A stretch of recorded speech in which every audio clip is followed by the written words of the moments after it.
ముందుగా ఉల్లిపాయ, పచ్చిమిర్చి, కొత్తిమీర, టమాటోని బాగా ఫ్రై చేసుకొని దాంట్లో కొబ్బరి పొడి వేసి మిక్సీ పట్టుకొని పక్కకు పెట్టుకోండి. తర్వాత ఆయిల్ వేసుకొని స్పైసెస్ ఉల్లిపాయ, పచ్చిమిర్చి, కరివేపాకు వేసుకొని అందులో కాస్త పసుపు, అల్లం వెల్లుల్లి పేస్ట్ వేసుకొని ఫ్రై చేసుకోండి.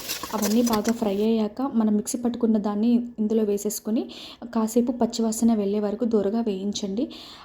అవి వేగిన తర్వాత మనం ఏదైతే మటన్ పీసెస్ ఉన్నాయి వాటిని తీసుకొని ప్యాన్లో వేసేసి కారం పొడి, ఉప్పు రుచికి సరిపడా వేసుకొని తర్వాత కాసేపు ఒక 5 to 10 మినిట్స్ వేయించండి. ఆ తర్వాత వేడి వాటర్ని తీసుకోండి. ఒక 6 to 7 విజిల్స్ వచ్చిన తర్వాత తీసి మళ్ళీ ఒకసారి కలిపి ముక్క ఉడికిందా లేదా ఒకసారి చెక్ చేసుకొని మసాలా అదేవిధంగా కొత్తిమీర వేసుకొని దించేసుకుంటే మన మటన్ కర్రీ రెడీ.